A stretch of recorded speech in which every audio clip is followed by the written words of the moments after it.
Hi, everyone. I'm excited to be sharing with you the next phase of our series from the International Women's Day videos on exceptional everyday women. And they were so popular that we were asked to do a few more. And also that with our rich diversity and inclusion, we also think about age inclusion. And I'm not going to label millennials, Generation Zers, but we are introducing some exceptional, amazing younger women to share some of the things on their minds around challenges and achievements. So I'd like to introduce the amazing Gemma Clarkson, who's got some, I think, interesting stories to share about her journey and her career. Over to you, Gemma. Thank you. Thanks for having me. I feel honored to be amongst so many inspirational women. So thank you. A bit about me. So I work in digital marketing in the FMCG industry. I lead Kind Snacks direct to consumer business, and Kind is a better for you, healthy snacking brand, and a brand built on purpose. And our mission is to make the world a little kinder. So a brand that sits close to my heart. I've been with the company for the last 6 years. I was part of the team that launched the brand in the UK. And now I'm leading one of our strategic initiatives in the digital commerce space, which is very exciting. Wow, that is a lot of stuff in so few years. So now the theme, as you know, Gemma, for the International Women's Day was very much challenges, how we challenge what has challenged us and how we've overcome them. So would you talk to us a little bit about some of the challenges you've had and then how you have overcome them or are overcoming them as we speak? Sure. So when thinking about this question, I've come from quite a privileged background, and I think there's not been anything hugely monumental in terms of challenge, but then everything's relative, I guess. And there's definitely been moments of challenge in my life and in my career so far.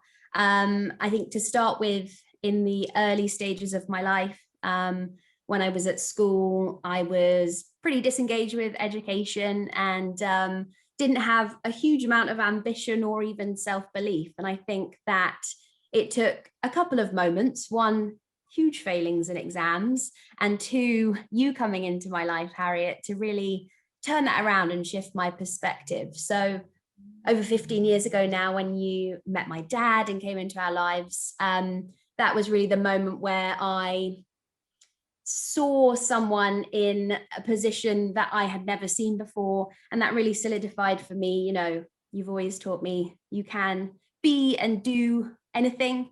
100% of the shots you don't take won't go in.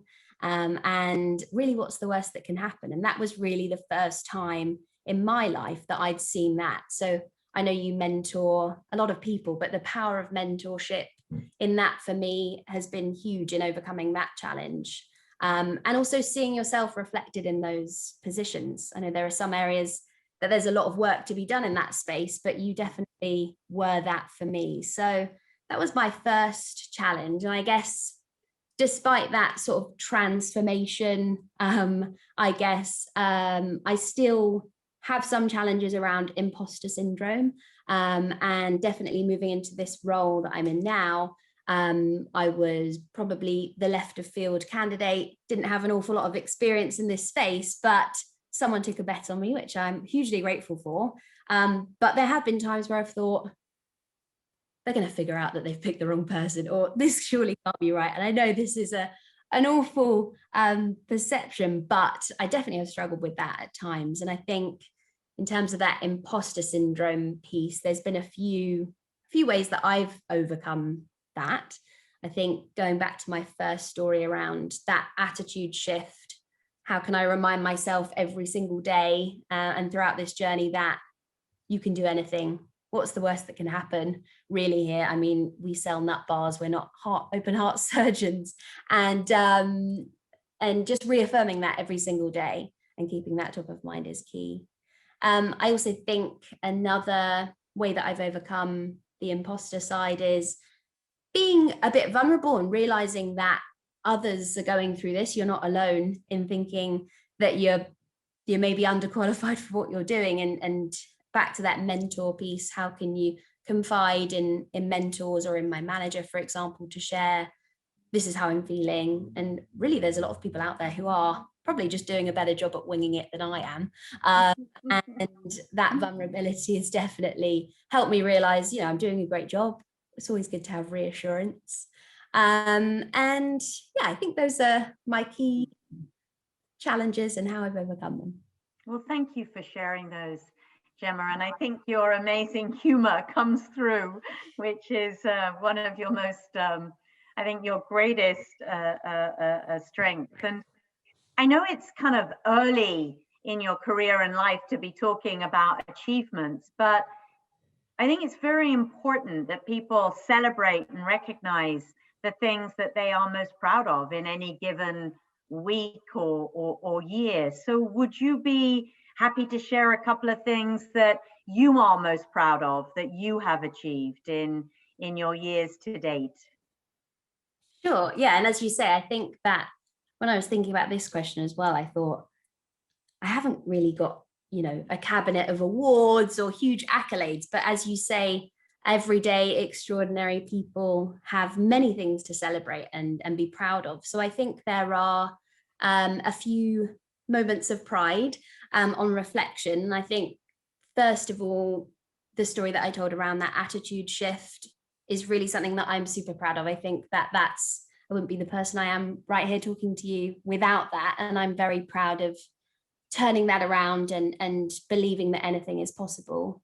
I think, secondly, securing this position, as I say, it's something that I'm incredibly proud to be selected to lead this part of our business. And I think with my ability to learn fast and my leadership skills, I'm doing a great job. So proud of that. And then finally, I think something that takes it sort of full circle. And recently I've had some feedback from people in my team and in other teams across the business, that especially women reaching out to me and saying, you've inspired me to be more bold and brave in the workplace. And that for me just really, from the initial story, shows that I've come a long way, I think. So that's, yeah, that's amazing.